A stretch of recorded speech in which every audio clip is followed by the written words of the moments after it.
We are there!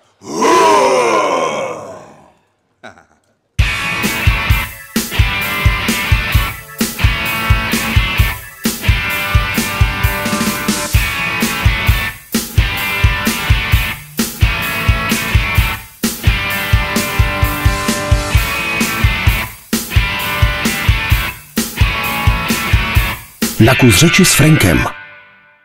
What's up guys, Frank here from Rock Zone and welcome to another episode, another interview. And today I'm sitting here with the Mongolian band The Who.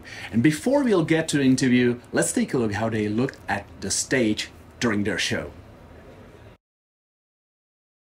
Koukej kliknout na tlačítko odběr tohohle kanálu. Víte o tom, že skoro 90% lidí, co kouká tady na naše videa, neodebírá kanál Rock Zone 105.9? Proč? Nás nemáte rádi? Nás nechcete podpořit? Vždyť je to zadarmo. Klikni na to. Já si počkám. Už to máš? No výborně, hele, skvělý. Ani to nebolelo, ne? No a teď si užij zbytek videa.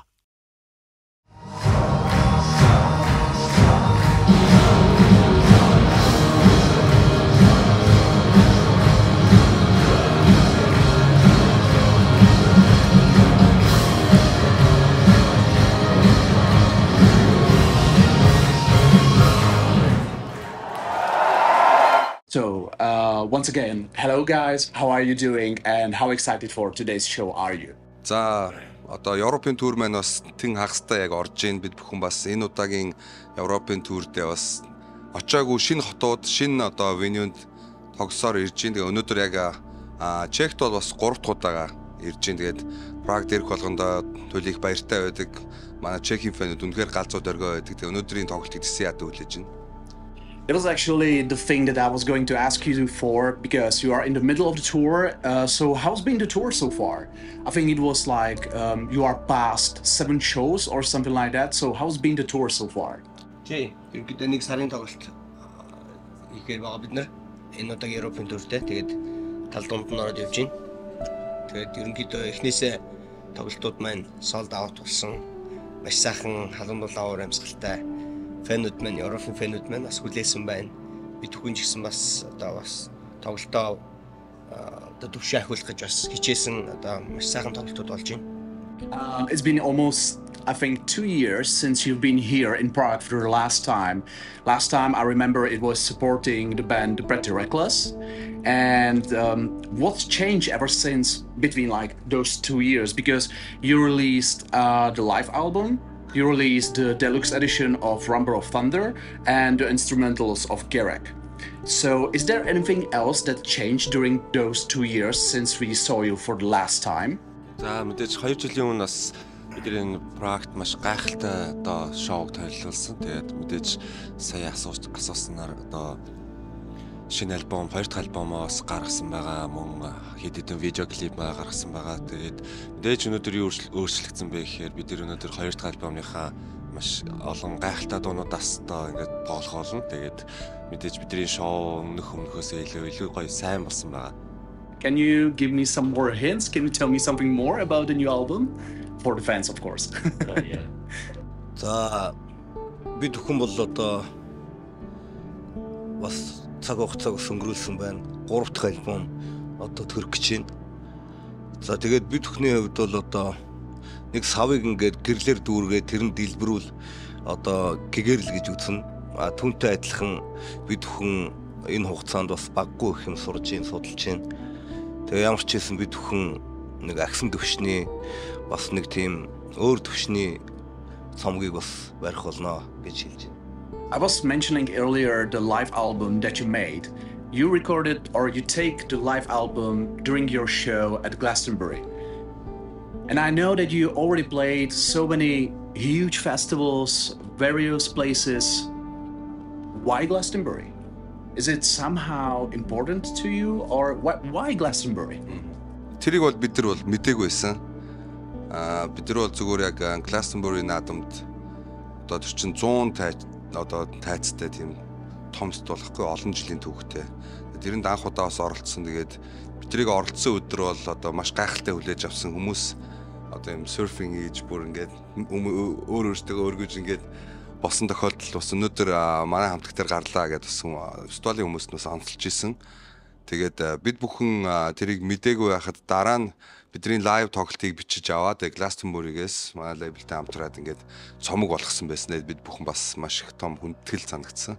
I was also mentioning the deluxe edition of the Rumble of Thunder. What I'm keen of to know is you have not only on Rumble of Thunder but also on the previous album you have many features by different well-known musicians like Lizzie Hale, Jacoby Shaddix, and stuff. So my question is,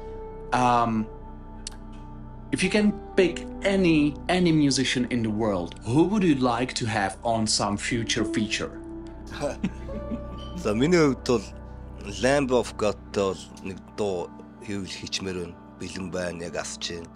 Тэгээ бас Slipknot-тай бас гоё групптэй дуу хийхийг хүсдэг. Тэгээ одоо манай хүн рок урсгал маань өөрөө бас зах хязгааргүй. Маш классик рокоос heavy metal хүртэл тоглох боломжтой юм шинэ урсгал байгаа. Тэгээд ямар ч төрлийн суперстартай, ямар ч төрлийн уран бүтээл хийх боломжтой. Яг одоо санаанд орж байгаа Metallica-тай хамт бас нэг дуу юм байна. That's a good choice. Yeah. Have you ever considered, and I'm asking this because you are not a traditional band in a sense of not only rock and metal, but you are just not traditional band.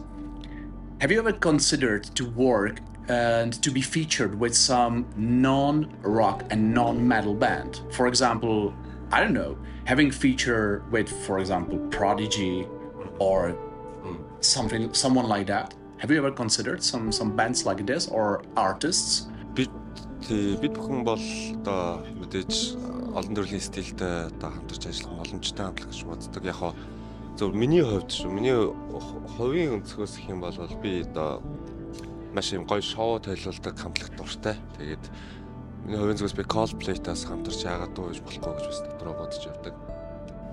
Биднээс хоорондоо ярьдаг л да. Чонон сүлд дээр Eminem-тэй хамтарч яагаад болохгүй гэж те.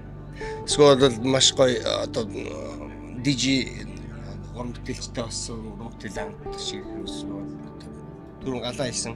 Бүх төрөл рүү одоо ингээд хувраад орох боломжтой учраас одоо бидний маш их сонирхолтой зүйлүүд хүлээж байгааг хэлдэг. Тэгээд тэр үлгний болгонтой одоо хамтрахад бэлэн байна.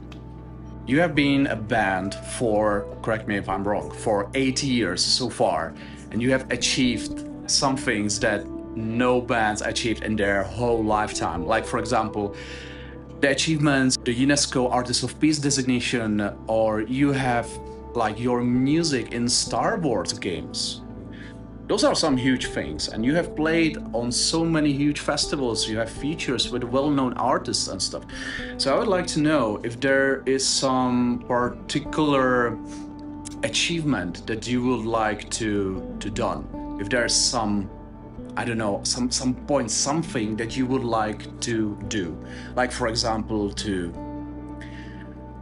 play some specific place, or if you want anything. Is there anything that you want right now in your career to achieve? Мэдээж хамтлаг болгонд бас зорилго байгаа. Тэгээд Монголоос бид бүхэн бас өөрсдийнхөө өв соёл, үг дээдсүүдийн хийж бүтээж исэн энэ гайхалтай зүйлсийг түгээн дэлгэрүүлж байгаа. Энийгээ түгээн дэлгэрүүлсээр байх болно. Тэгээд одоо дэлхийн бүх улс үндэстэнд өөрсдийнхөө дуугаа одоо төлөвлөхийг маш хүсэж байгаа. Дээрэс нь мэдээж энэ хөгжмийн урлагт явж байгаа учраас бид бүхэн сая бас энэ Star Wars-ын төсөл маань одоо хамтарч ажилласан төсөл маань Grammy Awards-тай шилдэг саундтрак, тоглоомын саундтрак болсон Jedi Survivor ангийн ярьж байгаа. Тэгээд ер нь бол тэгэхээр Grammy Awards бол маш ойрхон санагдаж байна. Дээрэс нь бас бид бүхэн бас Hollywood-ийн кинонуудын төсөл дээр бас одоо ажиллах бас бүрэн боломжтой манай хүн рок. Тэгэхээр магадгүй бас Оскарч бидний гарт ирэхийг хэм үүсэхгүй учраас маш олон зүйлсүүд бас үлээ. Зөвхөн тэгээд шагнал урамшуулалтын төлөө биш. Хамгийн гол нь бид бүхэн бас ирээдүйд арена, стадиум тур хийх хамгийн том зорилго бас байна. One last thing for you guys. Is there anything on your mind and on your hearts that you would like to say to your fans and maybe perhaps our viewers and listeners who don't know you yet? But they can now know you because of our interview. So if there's anything that you would like to say to them, it's all yours.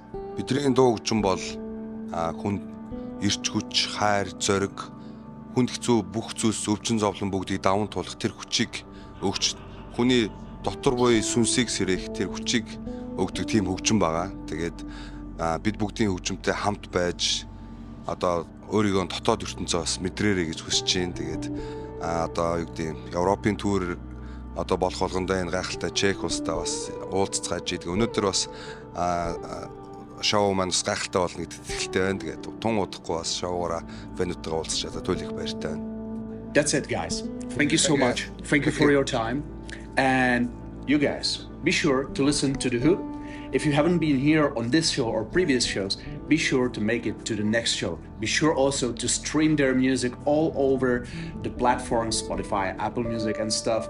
Watch their videos, buy their merch, and I will see you the next time during the next episode. Until then, subscribe to the channel, take care, and peace.